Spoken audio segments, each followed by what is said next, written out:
Students, आज कक्षा 9 में साइंस को आपने 3 पार्ट में डिवाइड करके पढ़ना प्रारंभ किया होगा।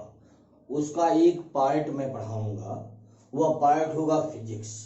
सबसे पहले तो हम साइड में आपको बता देते हैं साइंस क्या है। साइंस एक लैटिन वर्ड होता है, यह लैटिन वर्ड है। लैटिन वर्ड सेंटिया होता है, सेंटिया से लिया, इसका मतलब होता है जानकारी प्राप्त करना। सेंटिया का मतलब होता है जानकारी प्राप्त करना। साइंस शब्द की उत्पत्ति लैटिन वर्ड सेंटिया से हुई है, जिसका मतलब होता है जानकारी प्राप्त कर लेना। और हिंदी में इसी को विज्ञान, विशेष ज्ञान कहा जाता है। जहां भी विशेष ज्ञान का अध्ययन होगा वह क्या होगा? विज्ञान माने साइंस होगा। साइंस को 2 पार्ट में डिवाइड किया गया। वैसे भी डिफिनेशन आपने पुरानी पढ़ी होगी, किसी वस्तु के सुसंगठित सुव्यवस्थित क्रमबद्ध ज्ञान विज्ञान होता है। जैसे अब आपको इसका एग्जांपल मैं देता हूं। सुसंगठित सुव्यवस्थित ज्ञान क्या है? जैसे खेत में आपने क्या डाल दिया? बीज। बीज में क्या आता है? अंकुर। अंकुर से क्या बनता है? पौधा। पौधे से फिर पेड़। पेड़ में फिर क्या आता है? फूल। फूल के बाद क्या लगता है? उस पे फल। फिर फल से क्या मिल जाता? जो आपने बोया था, बीज। तो यह क्या है? क्रम से चला, जो आपने बोया फिर वही काट लिया। जो आप बोते हैं वही फिर काट लेते। तो साइंस क्या है? किसी वस्तु के सुसंगठित सुव्यवस्थित क्रमबद्ध ज्ञान विज्ञान होता है। वैसे यह विशेष ज्ञान आप साथ में जानते रहिएगा। विज्ञान का मतलब विशेष ज्ञान। जहां भी विशेष ज्ञान प्राप्त कर लिया जाएगा वही साइंस हो जाएगा। विशेष ज्ञान प्राप्त कर लेना कैसे? प्रयोगों के आधार पर, परीक्षणों के आधार पर, प्रयोग परीक्षण के आधार पर विशेष ज्ञान प्राप्त कर लेना ही विज्ञान है। और विज्ञान की 2 ब्रांच होती है। नंबर 1 होता है लिविंग साइंस। Living science. और दूसरा होता है non living science. Living science और non living science. Living science मतलब सजीव विज्ञान। सजीव विज्ञान क्या है? जहां पे जीवित प्राणियों के बारे में स्टडी किया जाएगा। जहां पे जीवित प्राणियों के बारे में स्टडी किया जाएगा, पढ़ाई की जाएगी, वह लिविंग। लिविंग को हम एक दूसरा नाम भी देते हैं लाइफ साइंस, या इसी को आप साइड में कह लेते हो बायोलॉजी। इसी को बायोलॉजी भी आप कहते हो। इसी को लाइफ साइंस को ही बायोलॉजी आप कहते हैं। नॉन लिविंग साइंस, जहां नॉन लिविंग थिंग्स का स्टडी होगा, नॉन लिविंग थिंग्स का स्टडी होगा, तो इसके 2 ब्रांच होते हैं। इसके 2 ब्रांच होते हैं। नॉन लिविंग साइंस के 2 ब्रांच है। कौन कौन सा? Chemistry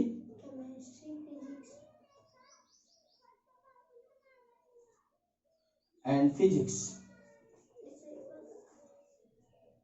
physics.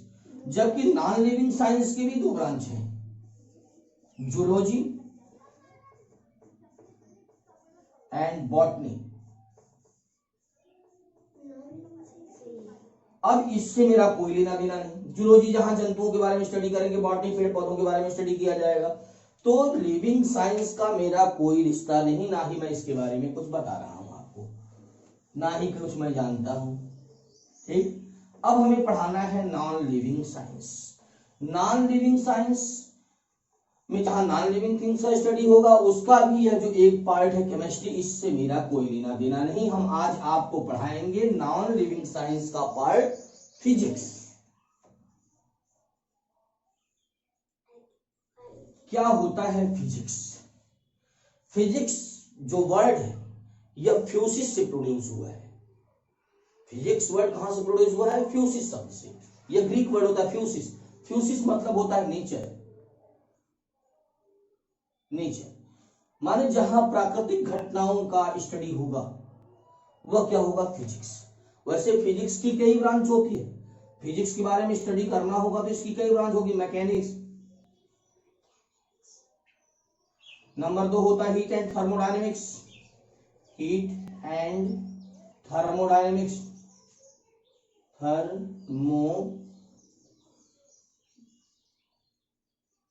Thermodynamics, wave and oscillation, यह भी मैकेनिक्स में ही आ जाता है लेकिन हम अलग से कर दे रहे हैं।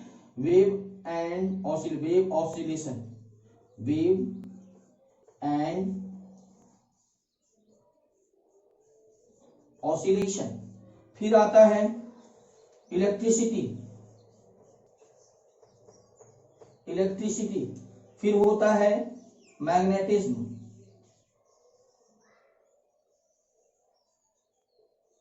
वैसे मैं इसको इलेक्ट्रोमैग्नेटिज्म दोनों मिला के एक पार्ट बता देता हूं कि इलेक्ट्रोमैग्नेटिज्म होता है, तो मैं इस पार्ट को डिवाइड कर दिया हूं इलेक्ट्रिसिटी में और मैग्नेट में। फिर होता है ऑप्टिक्स, छठवां ब्रांच होता है इसका ऑप्टिक्स, जिसे आप लाइट में भी पढ़ते हो, लाइट पढ़ोगे क्लास 10 में पढ़ोगे आप लोग। और फिर होता है मॉडर्न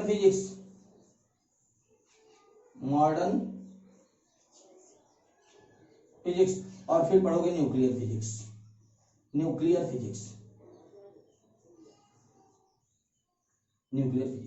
आपको इतने फिजिक्स के पार्ट पढ़ने, मैकेनिक्स पढ़ना है, थर्मोडायनेमिक्स पढ़ना है, वेव एंड ऑसिलेशन पढ़ना है, इलेक्ट्रॉनिक्स पढ़ना है, मैग्नेटिज्म पढ़ना है, ऑप्टिक्स हुआ, मॉडर्न फिजिक्स हुआ और न्यूक्लियर हुआ। लेकिन सबसे पहली चीज आपको यह बता दें, जो कक्षा 9th में, क्लास 9th में आप पढ़ोगे वह सिर्फ और सिर्फ मैकेनिक्स पढ़ोगे, वेव एंड ऑसिलेशन पढ़ोगे, हीट एंड थर्मोडायनेमिक्स पढ़ोगे। इतना पार्ट फिजिक्स का आप पढ़ोगे। फिजिक्स वर्ड मैंने बताया फ्यूसिस से प्रोड्यूस होता है, और फ्यूसिस मतलब होता है नेचर। जहां नेचुरल फिनोमेना स्टडी होती है, जहां प्राकृतिक घटनाओं के बारे में अध्ययन किया जाता है, उसे कहा जाता है फिजिक्स। फिजिक्स की ब्रांच भी मैंने आपको बता दिया, और फिजिक्स के ब्रांच के जो चैप्टर्स होते हैं, कुछ पार्ट होते हैं छोटे छोटे, आपकी किताबों में नहीं है 9th में स्टार्टिंग से, लेकिन मैं उसको थोड़ा सा बताते हुए आगे चलता हूँ। मुझे फिजिक्स का जो बेसिक पढ़ना है वो पढ़ना होगा मेजरमेंट से।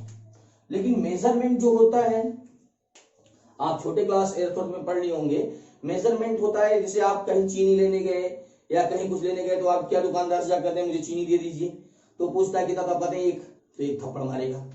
एक मतलब क्या हुआ, उसको बताना पड़ेगा, उसके साथ यूनिट बतानी पड़ेगी। ये तो एक माने न्यूमेरिकल वैल्यू, नंबर है, उसके साथ उसको यूनिट बताना होगा, 1 किलो, 1 कुंटल, इतना बताना पड़ता है। 1 क्विंटल दे दीजिए, 1 किलो दे दीजिए, माने 1 केजी दे दीजिए, 1 कुंटल दे दीजिए। तो इसी को हम मेजरमेंट कहते हैं। मेजरमेंट क्या होता है, जब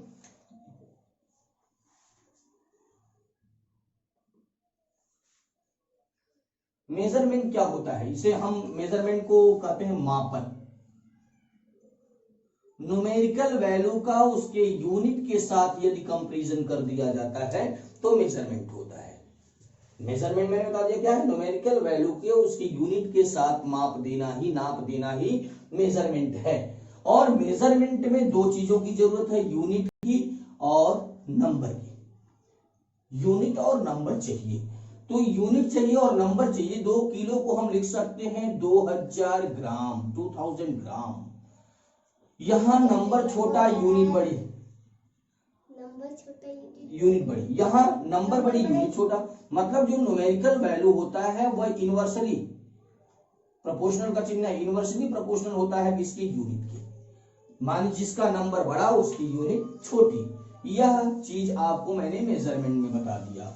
मेजरमेंट के बाद आता है फिजिकल क्वांटिटी। फिजिकल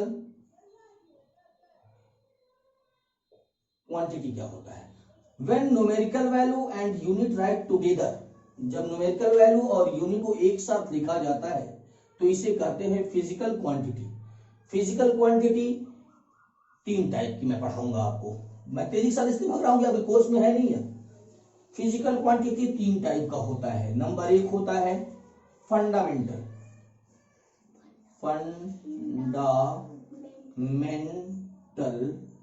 क्वांटिटी, जिसे कहते हैं मूल राशि। मूल राशि क्या होता है, ऐसी राशि जिसे व्यक्त करने के लिए किसी दूसरे राशि के सहारे की जरूरत नहीं होती। ऐसी राशि जिसे व्यक्त करने के लिए किसी के सहारे की जरूरत नहीं होती। मान से मूल, बेस, जो बेस है जिसको किसी सहारे की जरूरत है। जैसे एग्जांपल करें अगर आप, तो आप स्टूडेंट्स हो, आपके पापा को खर्च देते हैं, आपको पढ़ने के लिए पैसा देते हैं, लेकिन उन्हें कौन देता है? उन्हें किसी की सहारे की जरूरत नहीं, वो खुद खटते हैं, खाते हैं और आपको खिलाते हैं। इसका मतलब क्या हुआ? ये फंडामेंटल जो बेस है, जो दूसरे को पैदा करता है, खुद नहीं किसी के सहारे होता, जो किसी के सहारे न हो लेकिन दूसरे को सहारा देते, वो फंडामेंटल है। फंडामेंटल क्वांटिटी 7 होती है। नंबर 1 होता है लेंथ, लंबाई। नंबर 2 पे होता है मास, द्रव्यमान, लंबाई, द्रव्यमान। नंबर 3 पे होता है टाइम, समय। 4 पे होता है टेम्परेचर,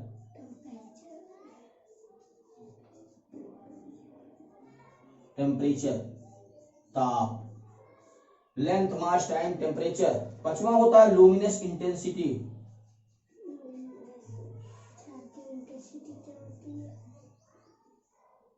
इंटेंसिटी माने ज्योति तीव्रता, ज्योति तीव्रता। 6वां हो गया इलेक्ट्रिक करंट,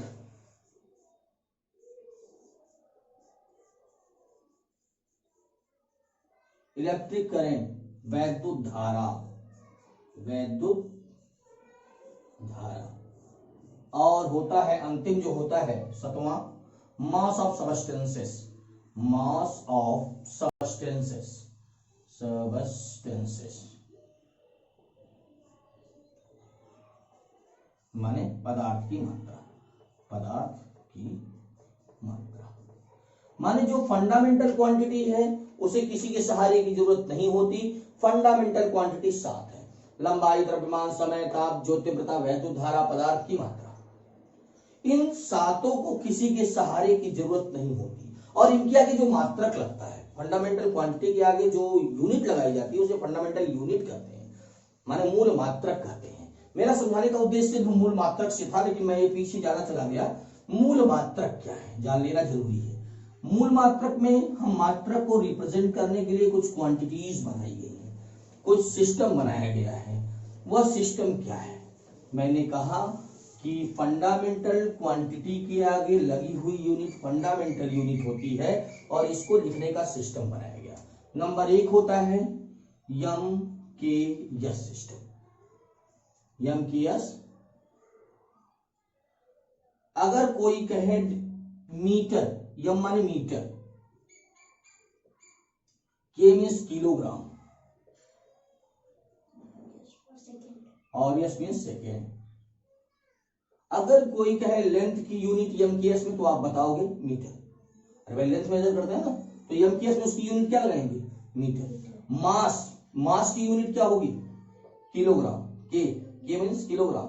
यस सेकेंड, किसकी यूनिट? टाइम की। Good. CGS system, CGS system क्या होता है? इसमें डिस्टेंस को सेंटीमीटर,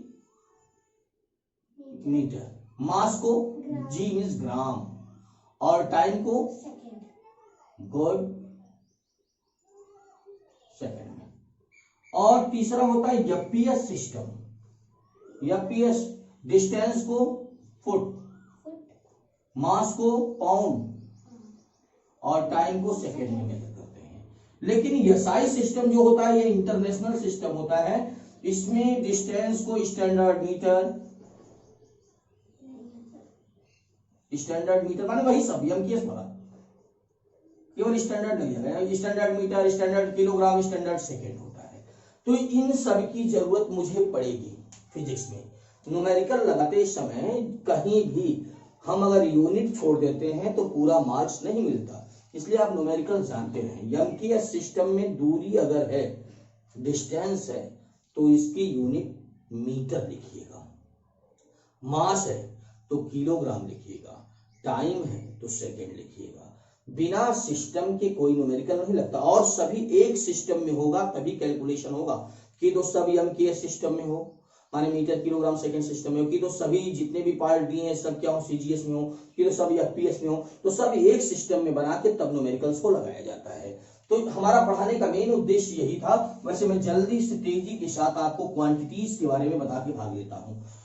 पहला था क्या? पहला हमने बताया था फंडामेंटल क्वांटिटी, दूसरा होता है सप्लीमेंट्री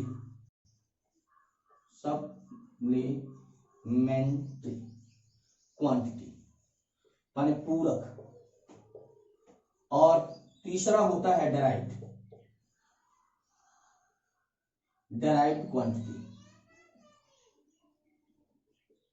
यह जो मूल राशि से पैदा होता है, जैसे क्षेत्रफल, एरिया जिसे आप कहते हैं एरिया।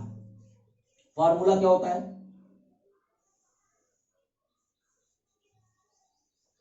फॉर्मूला होता है लंबाई गुणे चौड़ाई। लंबाई की यूनिट मीटर, चौड़ाई की भी मीटर, माने मीटर स्क्वायर किससे पैदा हुआ? मीटर, मीटर डिस्टेंस माने लंबाई मीटर, मीटर डिस्टेंस, डिस्टेंस माने फंडामेंटल है। तो फंडामेंटल से जो पैदा हो जाए वह डेराइव्ड, माने वह 7 मूल राशि जो हमने बताया है। कौन कौन सा? लंबाई, द्रव्यमान, समय, ताप, ज्योतिर्मत्ता, वैद्युत धारा और पदार्थ की मात्रा। और 2 और है सप्लीमेंट्री जो आता है, समतल कोण और समतल कोण और घन कोण। तो कुल मिला के 9 हो गया। 7 वहां पे फंडामेंटल में, 2 सप्लीमेंट्री का छोड़िए, जो भी क्वांटिटी पूछी जाए सब डेराइव्ड होती है। समझ में आ गया? तो मैं अब आपके चैप्टर पे आ सकता हूं। यह पीछे के कुछ टॉपिक आपका पहला चैप्टर है।